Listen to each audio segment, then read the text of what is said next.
오늘 우리에게 주시는 하나님의 말씀은 요한복음 19장 17절로 22절까지의 말씀입니다. 그들이 예수를 맡음에 예수께서 자기의 십자가를 지시고 해골이라 하는 곳에 나가시니 그들이 거기서 예수를 십자가에 못 박을새 다른 두 사람도 그와 함께 좌우편에 못 박으니 예수는 가운데 있더라. 빌라도가 패를 써서 십자가 위에 붙이니 나사렛 예수 유대인의 왕이라 기록되었더라. 예수께서 못 박히신 곳이 성에서 가까운 고로 많은 유대인이 이 패를 읽는데 히브리와 로마와 헬라말로 기록되었더라. 유대인의 대제사장들이 빌라도에게 이르되 유대인의 왕이라 쓰지 말고 자칭 유대인의 왕이라 쓰라 하니 빌라도가 대답하되 내가 쓸 것을 썼다 하니라.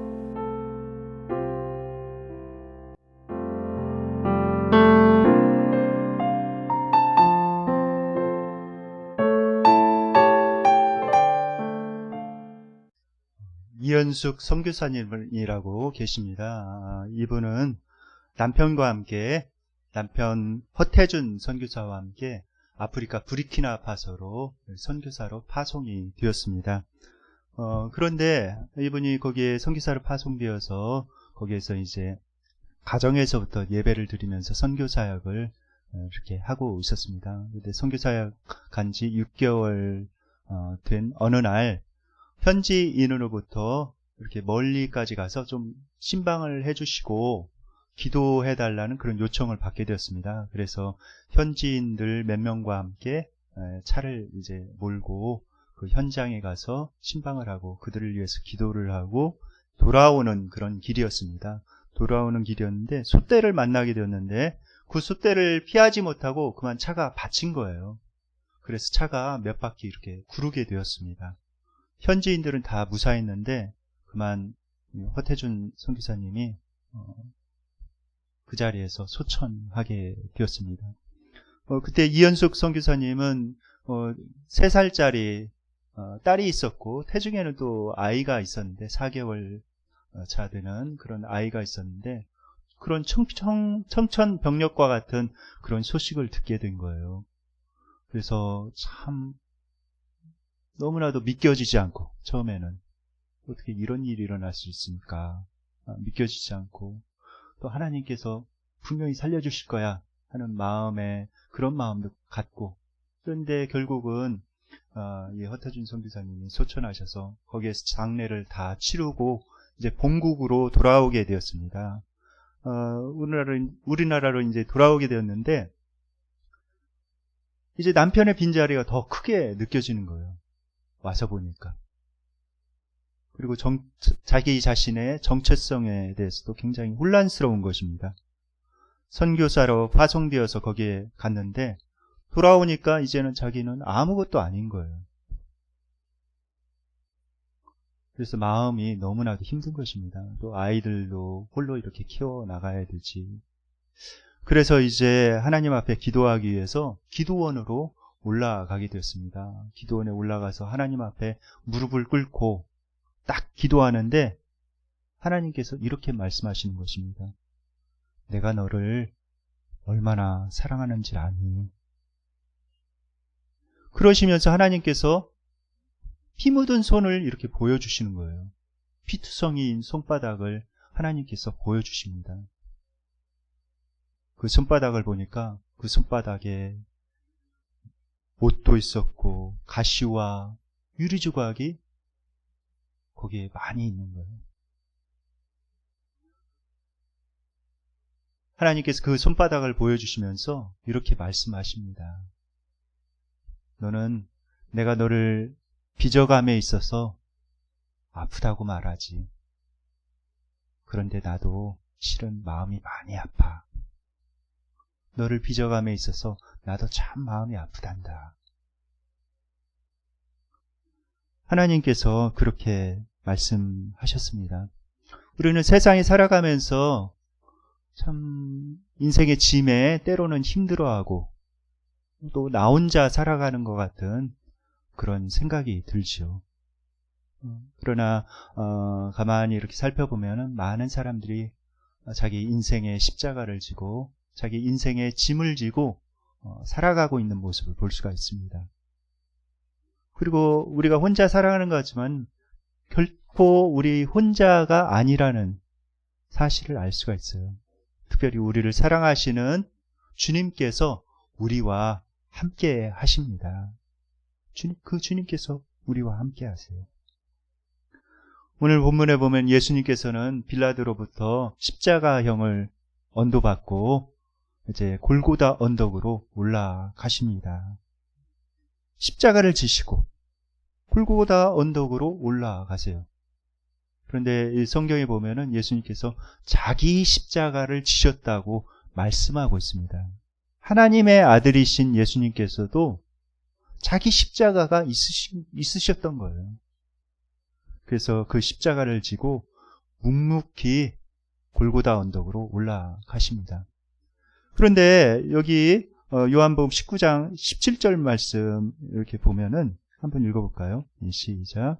그들이 예수를 맡음에 예수께서 자기의 십자가를 지시고 해골이라 하는 곳에 나가시니, 여기 보면 동사가 두 개 나오는데 그것은 뭐냐면은 예수님께서 지셨다는 그런 동사입니다. 십자가를 지셨다. 근데 원어의 번은 바스트조라는 그런 원어를 쓰는데 이거는 수동형이 아니라 능동형으로 되어 있어요. 겉으로 보기에는 다른 사람이 예수님께 십자가를 지도록 한 것처럼 이렇게 되어 있지만은 실제로는 예수님께서 스스로 그 십자가를 자원해서 지신 것이라는 그런 표현입니다. 그 다음에 여기에 십자가를 지고 해골이라는 곳에 나가셨다 이렇게 나와 있는데 이 나오셨다는 동사도 역시 수동형이 아니라 능동형으로 이렇게 표현이 되어 있어요. 그러니까 예수님께서 스스로 선택하셔서 그 해골이라 하는 곳까지 올라가셨다는 그런 뜻입니다.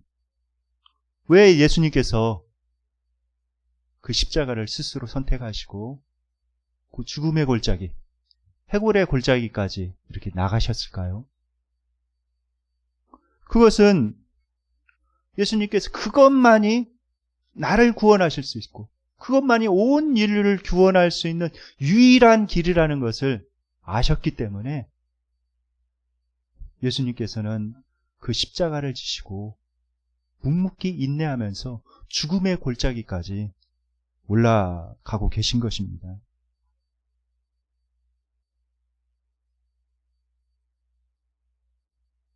하나님의 그 구원의 계획에, 하나님 아버지의 그 구원의 계획에 자기 자신을 복종시켜서 순명하시려고 그 십자가를 지고 골고다 언덕까지 올라가신 것입니다. 나를 사랑하시기 때문에, 여러분들을 사랑하시기 때문에 예수님은 그 험한 십자가를 지신 것입니다. 그런데 예수님께서 지신 그 십자가는 어떤 십자가였습니까? 예수님께서 지신 십자가는 어떤 십자가였는가? 첫째, 억울함을 참는 십자가였어요. 예수님께서는 죄가 전혀 없으신 분이셨습니다.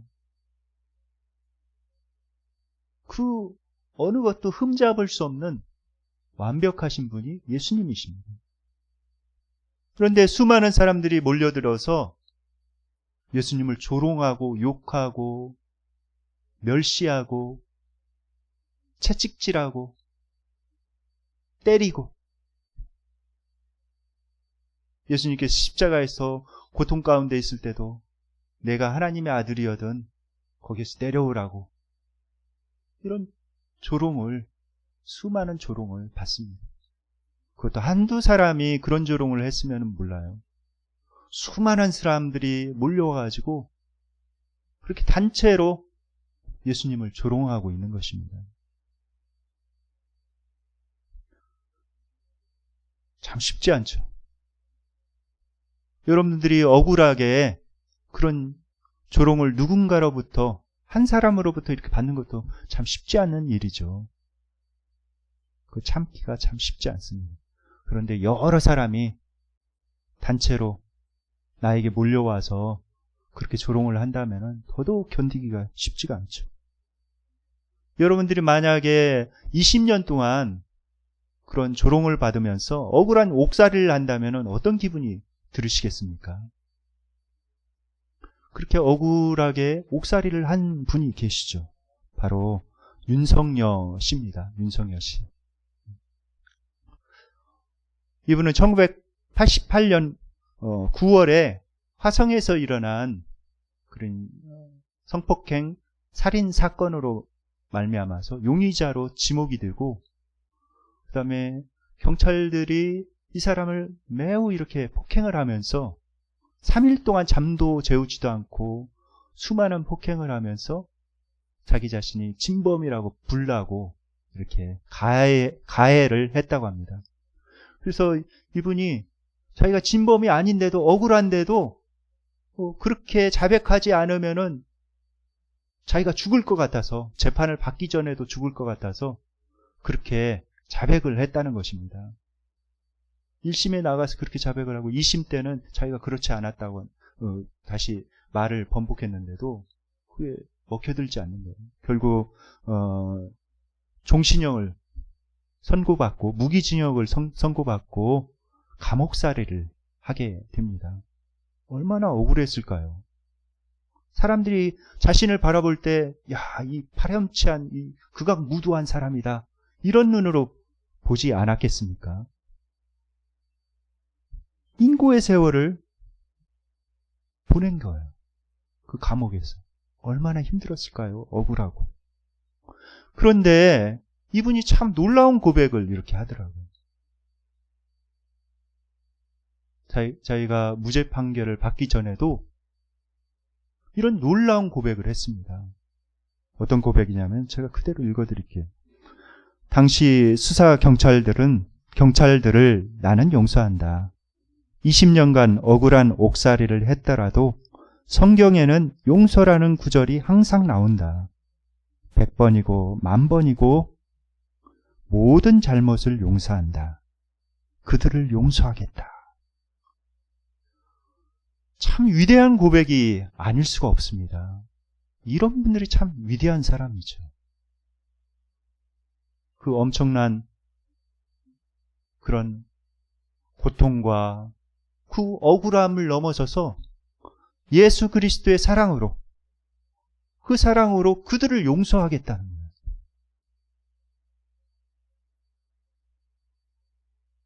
참 예수님 안에서 성숙한 그런 놀라운 그런 마음이 아닌가 이렇게 싶습니다. 베드로전서에 보면은 2장 19, 20절에 이런 말씀이 있습니다. 다 함께 읽겠습니다. 시작. 부당하게 고난을 받아도 하나님을 생각함으로 슬픔을 참으면 이는 아름다우나 죄가 있어 매를 맞고 참으면 무슨 칭찬이 있으리요. 그러나 선을 행함으로 고난을 받고 참으면 이는 하나님 앞에 아름다우니라. 예. 우리가 죄가 있어서 어떤 처벌을 받는 것은 당연한 것이죠. 그거는 뭐 당연하게 받아들여야 합니다. 그러나 내가 잘못한 것도 없는데, 죄가 없는데도 부당하게 대우를 받고 있다, 쓸데없는 오해를 받고 있다, 그런 경우 내가 해명을 하려고 했는데도 그럼에도 불구하고 그런 오해를 받고 있다면은 예수님을 생각함으로, 하나님을 생각함으로 그것을 참으라는 것입니다. 그러면 그것이 하나님 보시기에 아름답다는 거예요. 하나님께서 반드시 그것에 대해서는 보상해 주신다는 것입니다. 상을 주신다는 거예요. 성경에도 보면은 윤석여 씨와 비슷한 그런 케이스가 나와 있죠. 바로 요셉입니다. 요셉은 억울하게 성폭행 미수범으로 이렇게 몰려가지고 억울하게 감옥살이를 하게 되었습니다. 그런데 그 감옥살이를 하면서도 요셉은 불평했다는 그런 말은 성경에 기록되지 않았어요. 요셉이 하나님과 동행하면서 그 감옥에서도 하나님과 함께 놀라운 삶을 이렇게 살아갑니다. 결국 하나님께서 때가 되자 요셉을 높이 이렇게 들어 쓰셨죠. 애굽의 총리가 되게 하셨고, 또 요셉을 통해서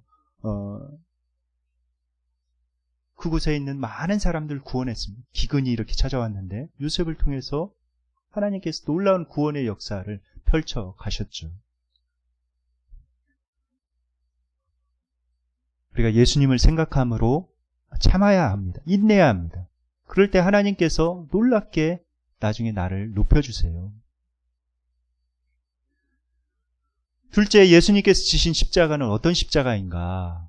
죄인들과 함께하는 그런 십자가였습니다. 여러분들, 예수님께서는 십자가에 못 박히셨을 때 정중앙에 이렇게 못 박히셨죠. 넘겨주세요, 이제. 예수님께서 정중앙에 이렇게 못 박히셨습니다. 십자가에서. 그것도 강도들 사이에. 왜 예수님께서 하필이면은 좌편이나 우편을 이렇게 못 박히시지 않으시고 정중앙에 이렇게 못 박히셔서 십자가형을 받으셨을까요?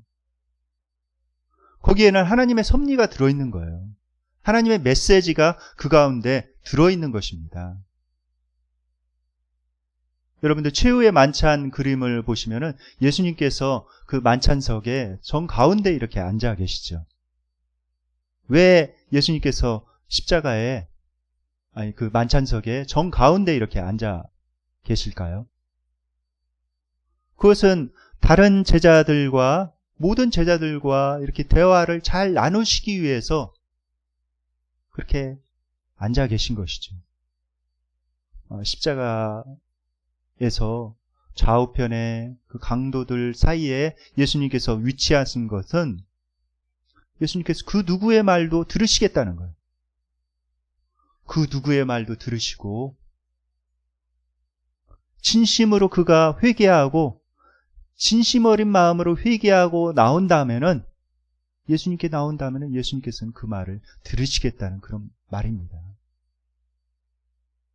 극악무도한 강도였지만 그가 진심으로 회개하고 용서를 구했을 때 예수님께서는 용서하시고 그들에게 낙원을 허락하셨죠.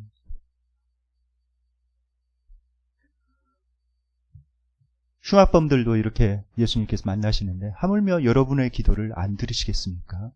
진실한 마음으로 하나님 앞에 나아갈 때 예수님께서는 우리의 기도를 들으십니다. 말씀을 다 함께 읽겠습니다. 히브리서 4장 15, 16절 말씀입니다. 시작. 우리의 연약함을 동정하지 못하실 리가 아니요 모든 일에 우리와 똑같이 시험을 받으시니로되 죄는 없으십니다. 그러므로 우리는 긍휼하심을 받고 때를 따라 돕는 은혜를 얻기 위하여 은혜의 보좌 앞에 담대히 나아갈 것입니다. 네. 은혜의 보좌 앞에 담대히 나아갈 것이니라. 우리의 모든 연약함, 심지어는 우리의 죄악됨까지도 다 알고 계세요. 그 하나님 앞에 담대히 나아가라고 말씀하고 있습니다. 여러분, 우리가 살아가면서 또 죄인들 가운데 우리도 살아가요. 이 사회를 살아가면서 죄인들 가운데 우리가 살아갑니다. 직장 생활을 할 때도 그렇죠. 꼭 보면은 한두 사람은 꼭 나와 맞지 않은 그런 사람이 있습니다. 나를 힘들게 하는 그런 사람들이 꼭 있어요. 그럴 때 예수님을 생각하시기 바랍니다. 극악무도한 죄인들 가운데에도 예수님께서는 함께 하셨어요. 때로는 우리가 가장 사랑해야 될 그런 가족들이 때로는 원수처럼 느껴지는 때가 있죠. 예수님께서도 내 집안 식구가 원수니라 이렇게 말씀하시는데 때로는 그렇게 느껴지는 때가 있습니다. 그럴 때 예수님을 생각함으로 인내하는 것이 필요합니다. 예수님을 생각함으로 인내하는 것이 필요해요. 요한복음 19장 17절 말씀 다 함께 읽겠습니다. 그들이 예수를 맡음에 예수께서 자기의 십자가를 지고 해골이라 하는 곳에 나가시니. 예수님께서 십자가를 지시고 간 목적지는 어디인가? 바로 골고다입니다. 골고다. 바로 해골이라는 그런 곳이죠. 히브리 말로는 골고다예요. 그런데 우리가 찬송가를 부르다 보면 갈보리가 나오죠. 갈보리 산 위에. 갈보리라는 말은 그때 당시에 로마 사람들이 쓴 라틴어로 골고다가 갈보리입니다. 그래서 똑같은 장소를 가리키는 곳이에요. 그 골고다는 어떤 곳인가?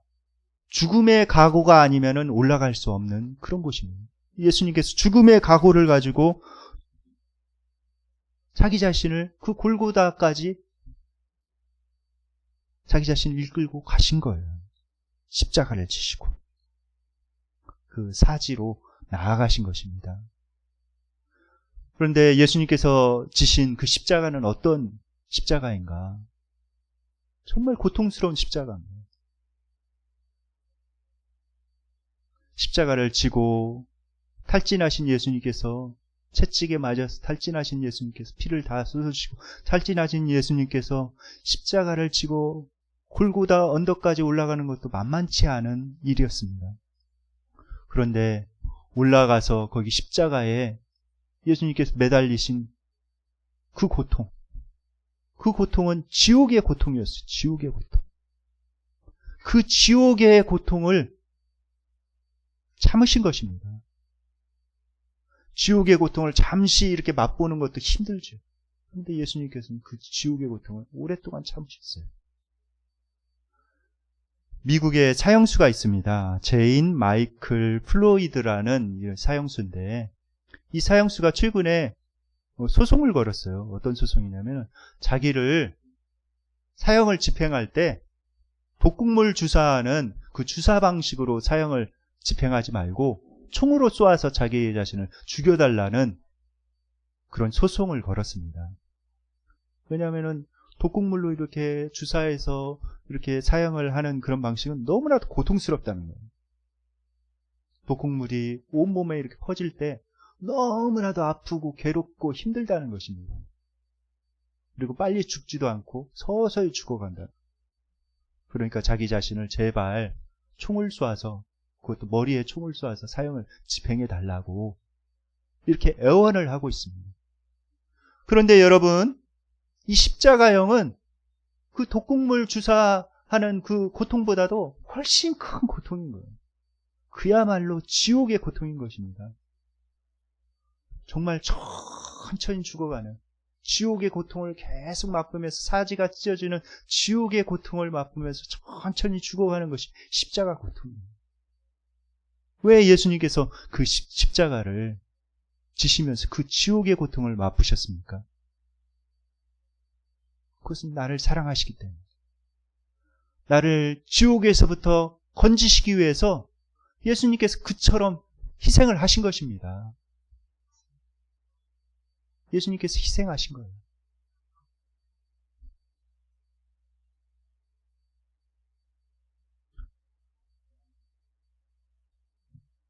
여러분을 대신해서 이 지옥의 고통을 맛보아줄 그런 사람이 있습니까?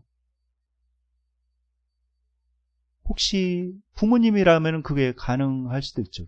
그런데 잠깐 이렇게 맛보는 거는 모를까? 지옥의 고통을 한번 맛보면은 그 누구도 그 고통을 참아내지 못합니다. 부모라고 할지라도 자식의 그 지옥의 고통을 끝까지 참아낼 수는 없어요. 그것이 현실이죠.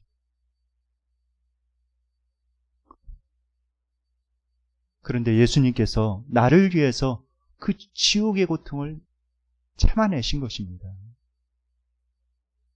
여러분, 이것이 정말 사실이라면 우리는 얼마나 큰 사랑을 받고 있는 그런 존재입니까? 그런데 이게 사실이죠. 예수님께서 우리를 위해서 그 엄청난 지옥의 고통을 맛보셨습니다. 우리를 사랑하시기 때문에 그 지옥의 고통을 참아내신 거예요.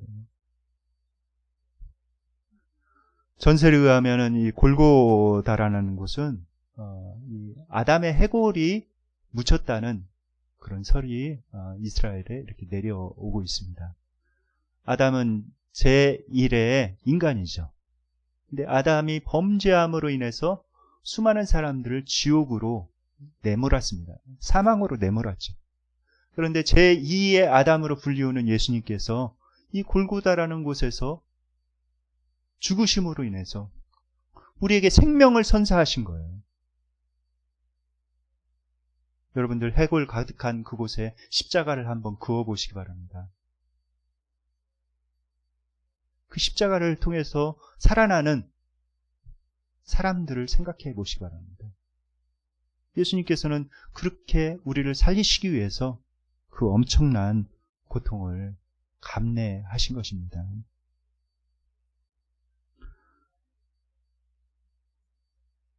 십자가의 사랑이 닿는 곳에 생명의 역사가 있어요.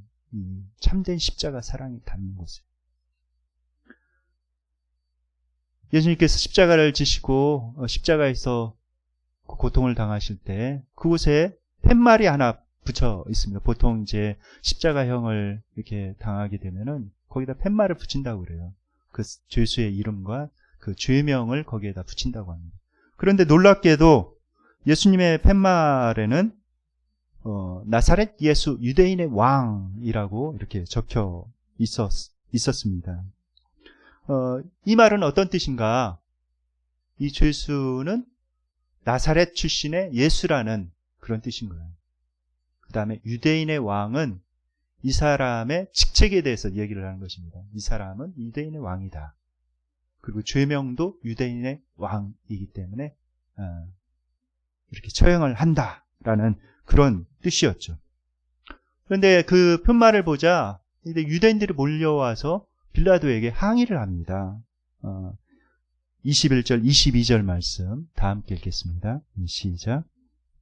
유대인의 대제사장들이 빌라도에게 이르되 유대인의 왕이라 쓰지 말고 자칭 유대인의 왕이라 쓰라 하니 빌라도가 대답하되 내가 쓸 것을 썼다 하니라. 네. 그들이 와서 항의를 한 거예요. 왜 유대인의 왕이라고 썼느냐. 자칭 유대인의 왕이라 하라. 이렇게 하니까 빌라도가 이런 지하에 내가 쓸 것을 썼다 하면서 그들의 말을, 그들의 요청을 거절합니다. 왜 빌라도는 그렇게 거절을 했을까요? 그리고 두 가지 추측해 볼 수가 있죠. 빌라도는 대로마 제국의 유대 총독이죠. 대로마 제국의 총독인데 자존심이 많이 상했던 것입니다. 유대인들이 계속 그렇게 압박을 해서 예수님을 십자가에 못 박게 된 것이 몹시 못마땅한 것이죠.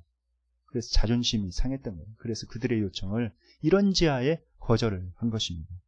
그리고 또 한 가지 자기가 총독으로서 이 예수님을 처형하는 것이 당연한 것이다. 왜냐하면 유대인의 왕이라고 주장했기 때문에 하면서 자기에게도 하자가 없이 그렇게 푯말을 붙여서 처형을 한 것입니다. 그런데 빌라도가 그것을 한 것처럼 이렇게 보이지만은 실은 그것은 하나님의 역사였어요. 하나님께서 예수님께서 이렇게 십자가에 못 박혀 돌아가신 것은 그냥 돌아가신 것이 아니라 성경에서 약속한 그런 유대인의 왕으로서 아브라함의 후손과 다윗의 후손으로서 우리의 죄를, 인류의 죄를 대신해서 지고 계신다는 것을 사람들에게 알리기 위함이었습니다. 공인하는 그런 표시였어요. 그런데 놀랍게도 요한복음 19장 20절에 보면은 그 푯말이 어떻게 기록이 되었는가 자세하게 이렇게 나와 있는데 다 함께 읽겠습니다. 시작. 그래서 못 박힌 곳에 성에서 가까운 고로 많은 유대인이 이 패를 읽는데 히브리와 로마와 헬라 말로 기록되었더라. 네. 이 팻말이 히브리와 헬라와 로마어로 이렇게 기록이 됐다는 거예요. 히브리어는 당시 유대인들이 쓰는 그런 언어였죠. 그 다음에 헬라어는 어떤 언어인가? 헬라어는 로마가 세계를 통치하기 이전에 헬라어가 다 유럽 지역에 이렇게 퍼쳐 있는 거예요. 그래서 이 성경도 헬라어로 이렇게 기록이 되어 있습니다. 그 정도로 많은 사람들이, 대다수 사람들이 쓰고 있는 언어가 바로 헬라어였어요. 로마어는 지금 라틴어죠, 라틴어. 그래서 로마 사람들이 쓰는 그런 언어였습니다. 그러니까 그 팻말을 통해서 누구라도 그것을 보면은 알 수 있게 이렇게 쓴 거예요. 그것은 하나님의 놀라운 섭리가 들어있는 것입니다. 예수님께서 이렇게 십자가를 지신 이유는 만인들의 죄를 지시고 십자가를 지신 것이다 라는 것을 만인들에게 공표하고 있는 것입니다. 그것을 통해서. 또한 예수님의 죽으심과 부활 이후에 빌라도가 로마 황제에게 보고서를 보내는데 디베rio 가이사에게 보낸 그런 빌라도의 보고서에 보면은 빌라도가 이렇게 고백을 하고 있습니다. 십자가 옆에서 말커스가 말한 것처럼 나는 진실로 이 사람은 하나님의 아들이었다고 말하고 싶습니다. 빌라도마저도 예수님이 하나님의 아들이었다고 말하고 싶습니다. 이렇게 고백할 수밖에 없었던 것입니다.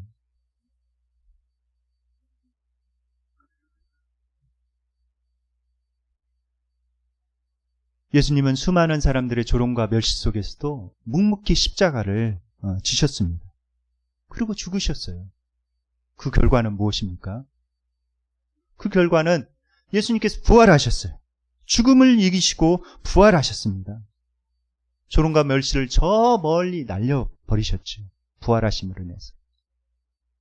여러분들 1960년, 70년대 일본 야구를 주름잡던 그런 선수가 있습니다. 바로 장훈이라는 그런 선수인데 이 선수는 참 대단한 선수였어요. 3,000안타를 친 전설적인 분이 바로 장훈입니다. 그때 당시에 야구를 너무나도 잘했기 때문에 이분이 제일 교포였어요. 그래서 일본 사람들이 장훈 선수에게 일본어로 이렇게 귀화하십시오라고 요청을 했습니다.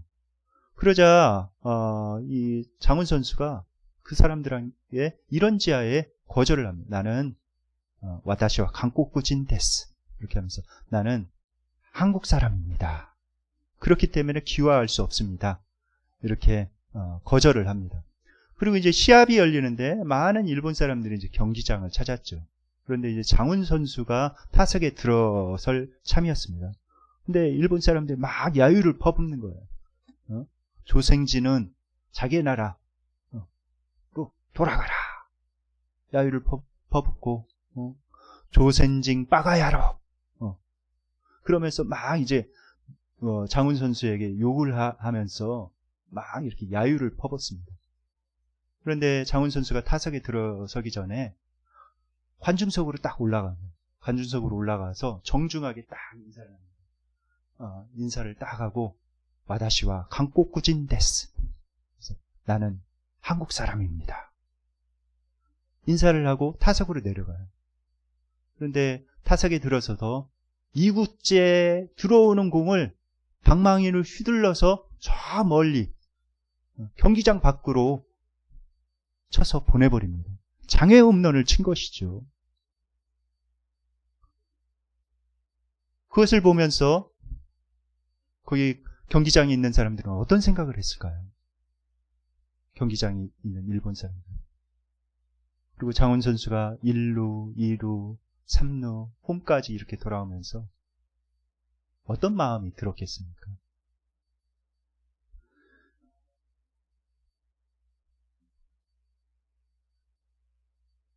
하나님께서는 예수님께서 부활하심으로 말미암아서 그 모든 수치를 한 방에 날려버리셨습니다. 여러분, 하나님께서 지어주신 십자가가 있습니까? 여러분들의 삶 가운데 있는 그런 십자가가 있습니까? 여러분에게 지어진 그런 삶의 무게 때문에 힘이 드십니까? 인내하시기 바랍니다. 예수님을 바라보시기 바랍니다. 죄가 없으신 예수님이셨지만 예수님께서도 자발적으로 그 십자가를 지셨습니다. 그 십자가를 지신 예수님을 바라보십시오. 그리고 인내하며 기도하십시오. 하나님께서 정해놓으신 때가 되면은 그 고통스럽게 여겨지는 십자가가 어느덧 면류관으로 나의 상급으로 바뀌는 그런 때가 있습니다. 예수님께서는 자발적으로 내가 예수님을 위해서, 예수님을 생각하면서 지신 그 십자가를 반드시 보상해 주세요. 그것을 상으로 바꿔 주십니다. 믿음의 주요 온전케 하시는 이인 그 예수님을 바라보며 승리하는 저와 여러분들 되시기를 예수님의 이름으로 축원드립니다. 이제 말씀을 묵상하며 기도하는 시간을 갖도록 하겠습니다.